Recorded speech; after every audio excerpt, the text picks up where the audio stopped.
Adulthood comes with many new exciting starts. Here at How to Adult, we've talked a lot about how to start doing things. But today we're going to talk about how to end things. After a year of growing and learning along with you, How to Adult is coming to an end. And because saying goodbye is a difficult thing that adults sometimes have to do, we've decided to make our last episode about how to say goodbye.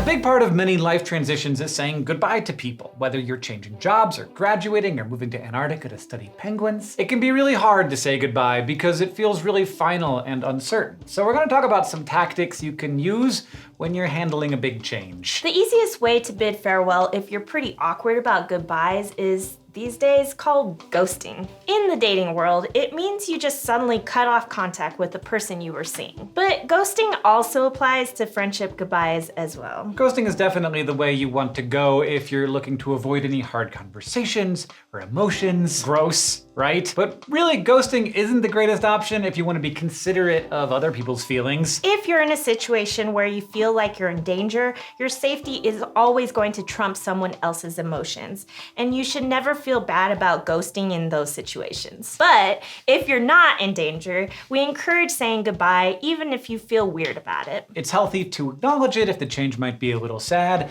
and it's also okay to acknowledge that the change is great and that you're ready for a new chapter. Sometimes one of the best ways to say goodbye to a big group of people is to host a party before you hit the road. A going away party can help keep the mood light, and it can be really fun to see everyone one last time. It's also a time saver if you're busy getting ready for your life change and maybe can't see every person individually. The disadvantage to a big party is that sometimes you don't get to have quality time with everyone one-on-one. But it's up to you. You can also reach out to friends and schedule get-togethers individually. When you're seeing someone for what might be the last time in a long time or ever, there can be a lot of pressure to make the goodbye a really significant moment. We can think of some graduation parties that were way more stressful than they needed to be just because we felt like they had to be perfect. But really, it doesn't have to be a big deal. Sometimes you're saying goodbye to your friends or family in the middle of a hectic moment and you just want to get on the road. It's okay to admit in that moment that you're not your best self and you can't wait to talk to them once the move is done and everything is settled. Saying goodbye doesn't have to be as permanent these days as it used to be. Not so long ago, saying goodbye meant that you could maybe send letters or telegraphs to stay in touch. Saying goodbye is pretty different these days because we're always just a cell signal away from being able to talk to anyone we want. When you're saying goodbye, you might want to set up ways to stay in touch ahead of time, like you can plan a regular Google Hangout or Skype call,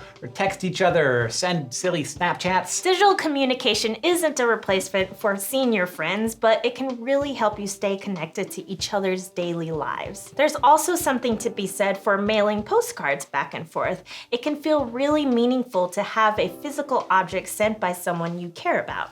A friend of mine, after she moved away, would send me a romance novel that she bought at the used bookstore with an inscription on it, and it's basically a postcard.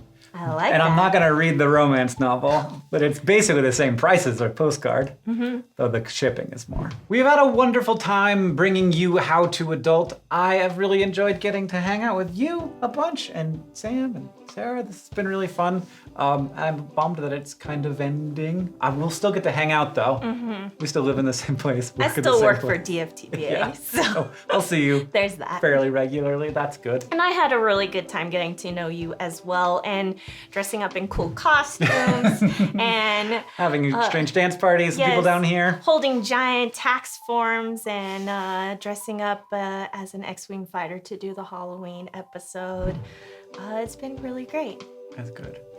We're saying goodbye for now, but we want you to stay in touch with us. Probably not by sending us romance novels, though. If you liked How to Adult, check out how to keep up with some of the people who made it. Even though this channel is ending, learning how to be an adult, it never ends. But that's kind of exciting. It's kind of the point. We wish you luck on your journey through adulthood. Thank you for being part of ours. You have a dot on your glasses. You have glitter on your face. Have you ever ghosted anybody? No, that was way after. That I met Sam 8 years ago. Adulthood comes with many new and exciting starts. Because saying goodbye is a difficult thing that adults. We're always just a phone call away from being able to see in a dark. See in the dark. I didn't know. That only happens to Rachel. Saying goodbye is pretty different these days because we're always just to sell Fraggle Rock. And I totally loved it. No. I totally loved it. I loved it. That's all.